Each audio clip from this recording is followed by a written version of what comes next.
Assalamualaikum warahmatullahi wabarakatuh.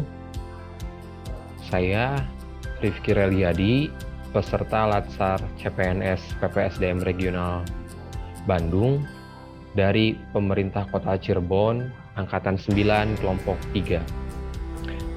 Di sini saya akan menjelaskan podcast mind mapping mengenai wawasan kebangsaan dan nilai-nilai bela negara. Yang pertama akan saya jelaskan mengenai wawasan kebangsaan.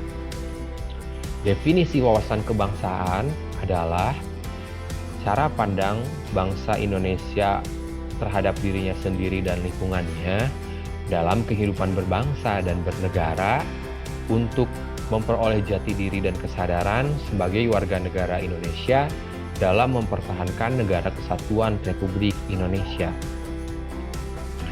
Dalam sejarah panjang pergerakan bangsa Indonesia, terdapat beberapa titik penting. Pada tanggal 20 Mei 1908, puluhan anak muda berkumpul di Aula Stovia.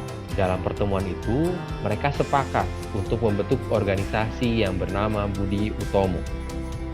Lalu, setelah itu Perhimpunan Indonesia pun terbentuk dan menjadi organisasi pertama yang menjadi organisasi pergerakan nasional dengan mencantumkan nama Indonesia.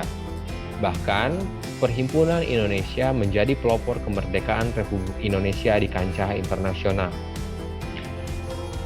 Selanjutnya, pada 30 April 1926, di Jakarta diselenggarakan Rapat Besar Pemuda yang digelar dengan sebutan Kongres Pemuda I. Berlanjut pada tanggal 27 sampai 28 Oktober 1928, Kongres Pemuda II diadakan dan di sanalah terlahir Sumpah Pemuda. Beberapa tahun setelah Kongres Pemuda II dilaksanakan, tepatnya pada 19 Maret 1945, dalam situasi yang krisis, Letnan Jenderal Kumakichi Harada membentuk yang dinamakan BPUPKI atau Badan Penyelidik Usaha-Usaha Kemerdekaan Indonesia.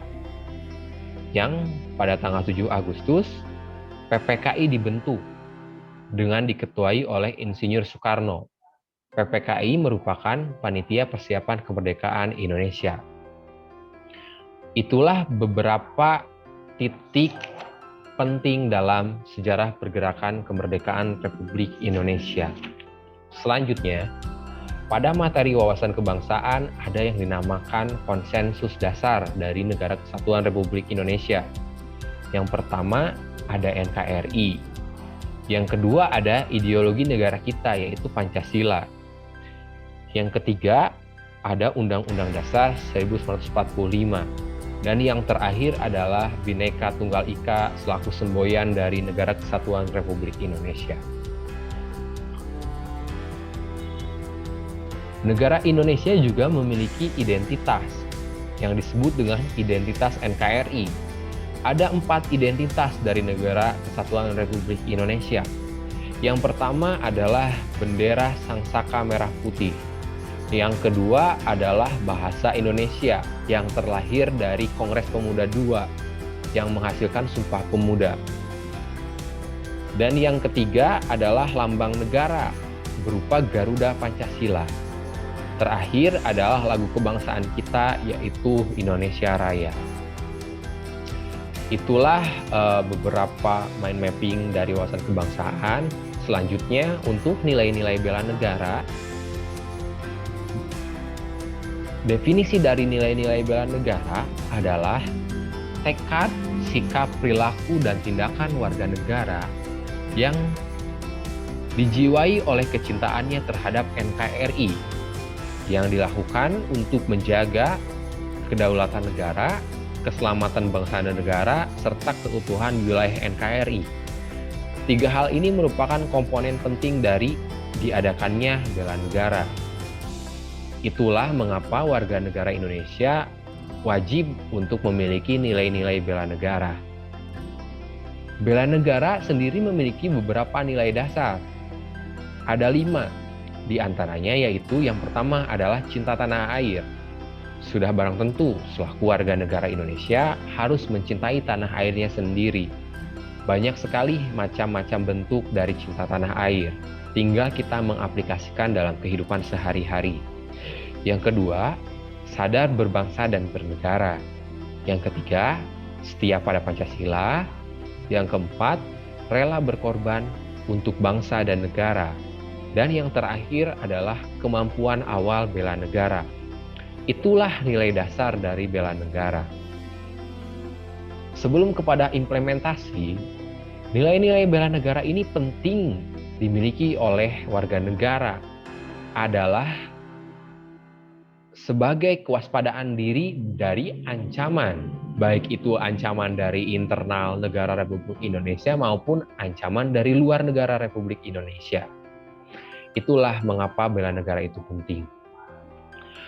Nah, selaku aparatur sipil negara, ada beberapa implementasi bela negara yang bisa kita lakukan sehari-hari, baik itu dalam pekerjaan ataupun dalam kehidupan sehari-hari selaku aparatur sipil negara.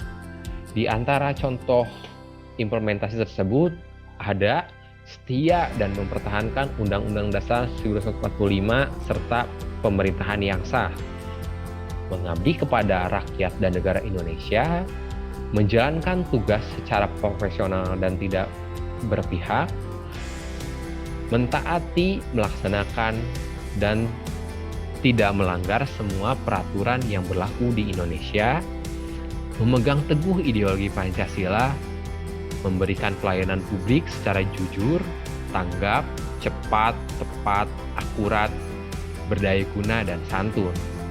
Dan yang terakhir di antara contoh tersebut adalah melakukan pengabdian yang tulus bagi negara. Itulah beberapa poin dari implementasi bela negara sebagai aparatur sipil negara, terutama untuk ASN-ASN di pemerintah Kota Cirebon. Demikian penyampaian atau penjelasan dari podcast Mind Mapping Wawasan Kebangsaan dan nilai-nilai bela negara yang telah saya buat. Semoga apa yang saya sampaikan bermanfaat. Terima kasih. Wassalamualaikum warahmatullahi wabarakatuh.